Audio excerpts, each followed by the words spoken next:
What's up, what's up, what's up? Good morning. It's your girl Ash Cash, and we are live in my crib today interviewing with For the Culture.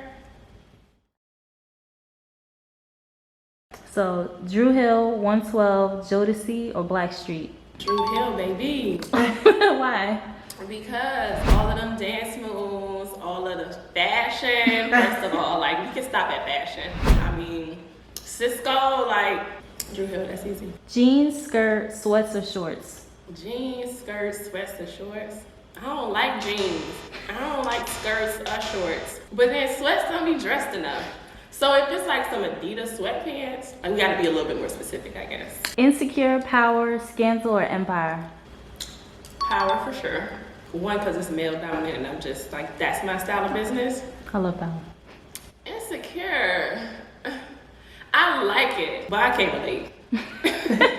Hennessy, Crown Royal, or Jose Cuervo? Champagne, girl. And here's the last one. Chick-fil-A, Popeyes, Zaxby's, or McDonald's? All of them. I need one off of each. Because I would be fraud if I sat here and said I do not be tasting for some McDonald's sometimes. Like I just They do. fries be on point. And I be sick every time I eat it, and I still go back. It's like crack. So. All right, so we're gonna jump into some questions. Okay. You know, learn a little bit about you. The first question I'm gonna ask is, how do you prefer to be addressed? I don't think I have a preference, but I know what I don't like when I hear it. So, What don't you like? well, anything derogatory. Oh, of course. I mean, that's like a given. I guess if we're talking about someone who knows me, who is just coming to say hello or whatever. Yeah. I don't know. Just say hello. I don't think I have a preference about how I want to be addressed. I don't think I'd be in my head that much. So if somebody's watching this and they kind of like, they see you walking down Orange Ave one day, you know, would you prefer them to say, hey, Ashley, hey, Ash Cash? So I know who's talking to me from where by what they call me. True.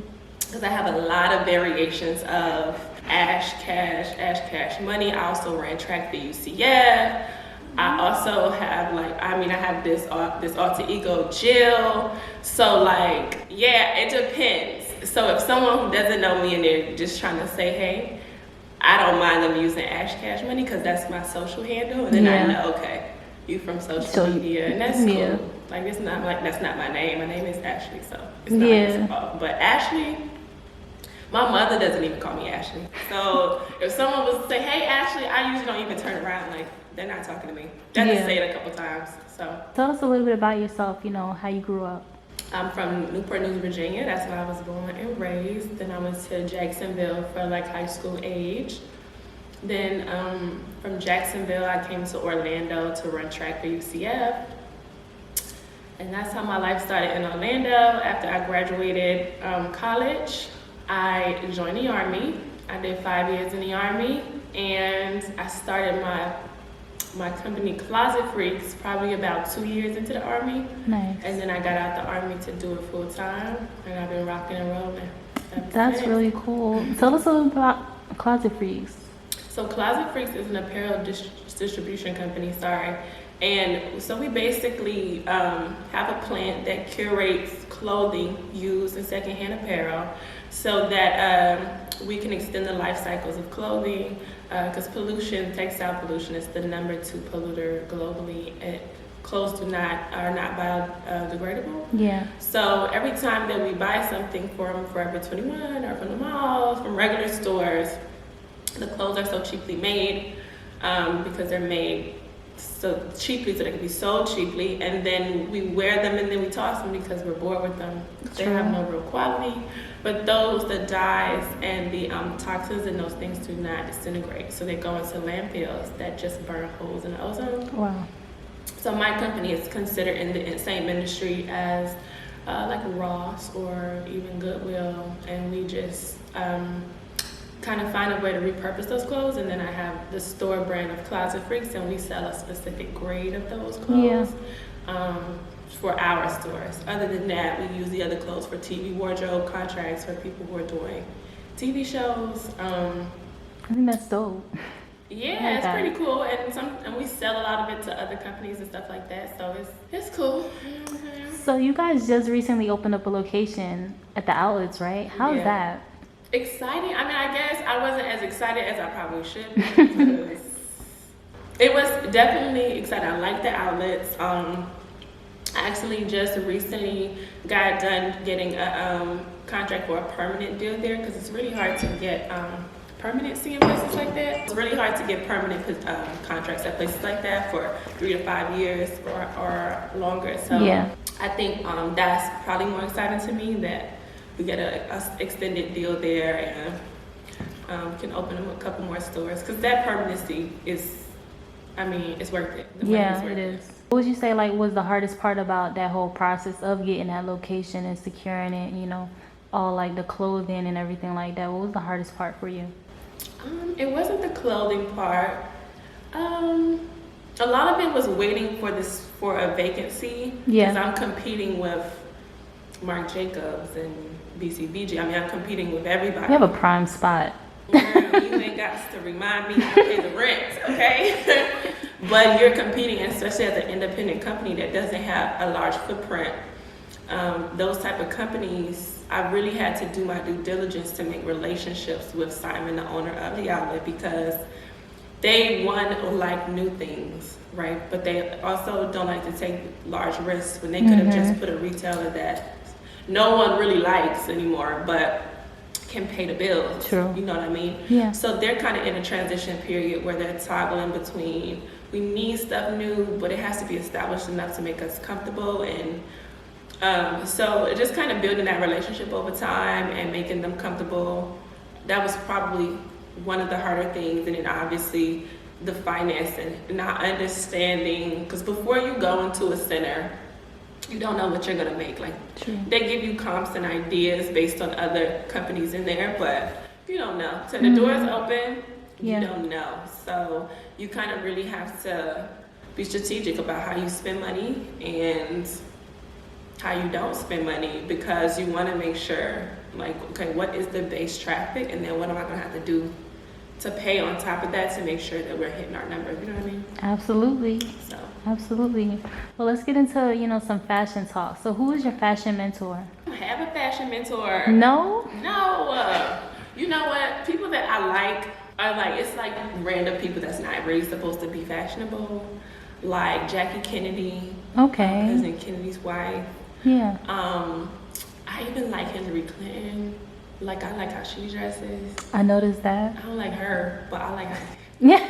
Like how she dressed. Like, I just like things that are classic and iconic. You know what I mean? Even if that's not what it was meant to be. Yeah. That's kind of like my preference of when I'm looking at things. I'm like, wow, that's classic. Like, it's a classic look versus just being in trend or streetwear and stuff like that. I mean, I like a lot of different stuff. But if I'm like looking at things, if I'm inspired by something, it's usually someone who had like a classic look. Okay. So with that being said, what's your favorite like fashion trend? Whichever one makes me the most money at Closet Freekz. Hey, salute to that. Whichever one y'all want to do, we'll sell it. Like I don't really have one. I guess I'm not into. I love like Jordans. I'm a little old school with sneakers, so I'm not into all the new sneakers. I don't like Yeezys. I don't like Boosts. Like I just like Jordans and Forces. That's all I like. If I'm gonna be wearing sneakers, so it's like a lot of the new waves are cool, but I'm not. They not. It's not your wave. Yeah, we'll wait and see what else comes, so I can pick up on something. Jill Billion, how did that come about? So my last name is Bolling, and so me and my brother was laughing about how like people always mispronounce it. I was like, we should just change our last name, and you know, that's Billion is what I say because that's like my favorite number. I was like, all right, let's get tattoos or whatever, and let's just do it. Like, let's actually change our like last name on paper. Well, I mean, I haven't gone that far yet, but I may. I don't know. I like it. So I just, I think it started off as a joke. Like, I just called myself Jill because it rhymed, and he called himself Bill because it rhymed, and I'm just really close to my brother. So it just happened, and I went on social media one day and posted something and just put Jill on a picture, and then people just started That's cool. it. So I guess somebody told me it just fit my personality, so. It's manifestation. It's like an alter ego. I think it's manifestation also. It is. It's we're not gonna get that much game. Oh, not that much game? Not that much game. So how do you relax when you find time to? I meditate a lot. I try to always be relaxed. Because I'm no good when I'm not relaxed. True.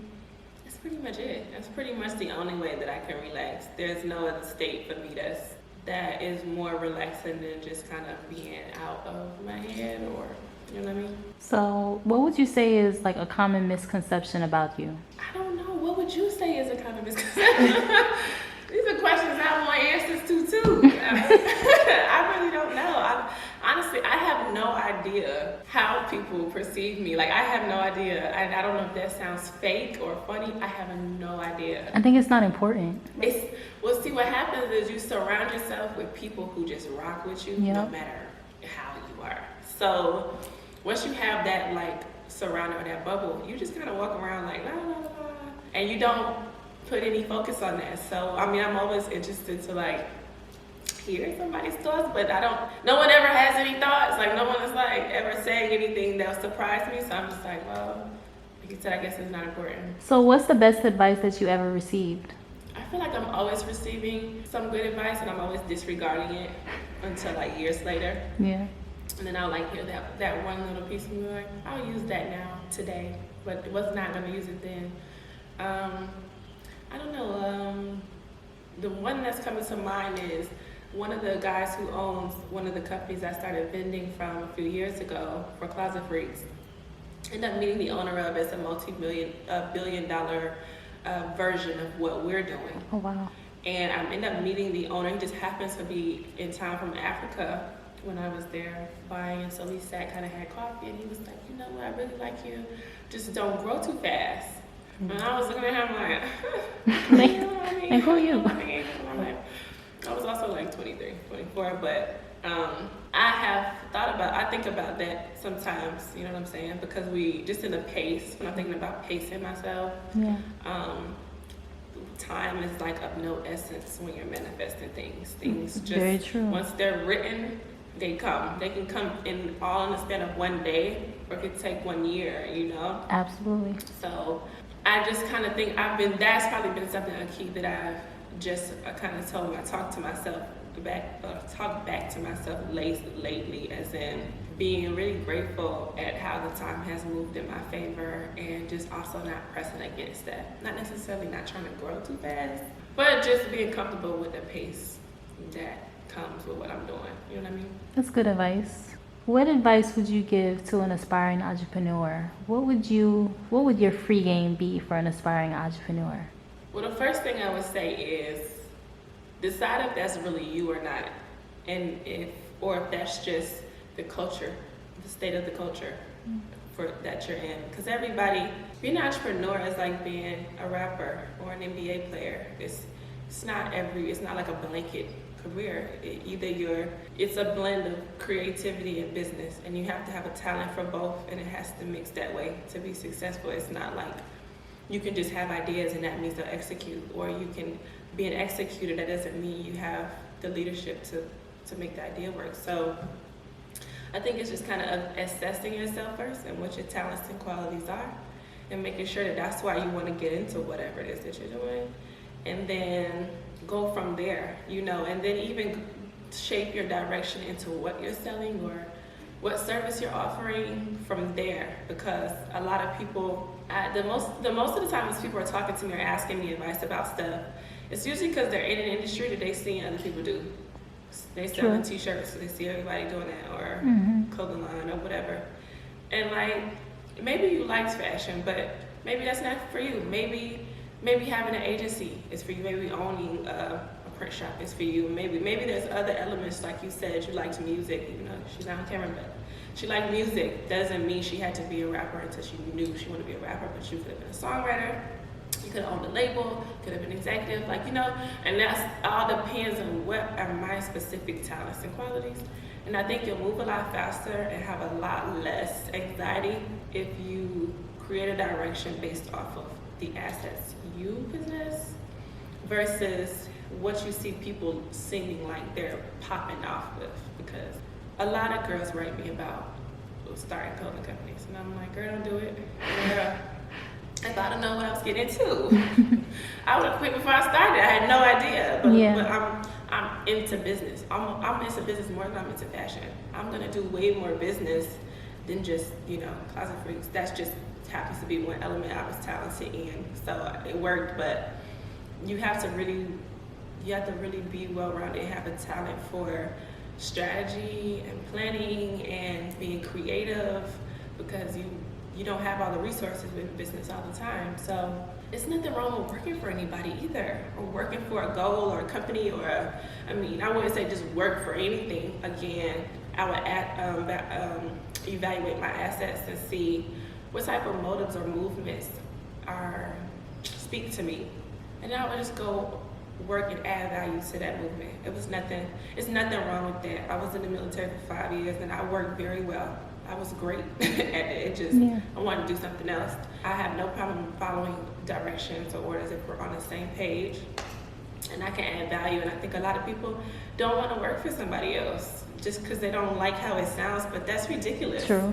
If you can't work for nobody else, how you gonna work for yourself? You're not gonna listen to you when you say get up and go do something. You're gonna be like, nah, I'm asleep, and you can't have that type of discernment. You have to be, if you can't work well for someone else, you're not gonna make it as an entrepreneur, because you won't be able to work well for yourself, period. So I guess my freest game would be do a personality and a character assessment and a resource assessment. We all come from different situations. I know people feel like certain cultures are privileged, and so if they want to start why did they get the opportunities? So they get the opportunities because their culture has created a generation of resources for them to use whenever they need it. And you can't get into business and then every time you don't have a resource at your immediate fingertips, blame it on the fact that you come from somewhere different and that you deserve it because you're an underdog, and you can't even come to the table like that.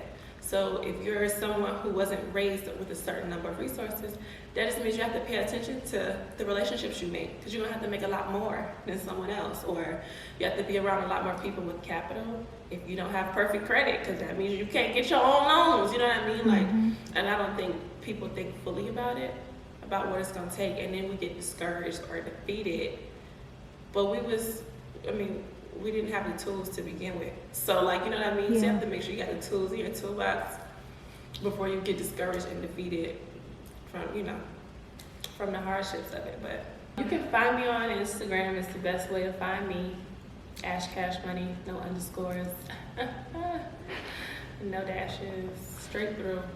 My company Closet Freekz is CLOSET FREEKZ. You can find them on social media as well. You can find them at Orlando Premium outlets. You can find them online at shopclosetfreekz.com. All that information is on social media. So yeah, that's what we got going on.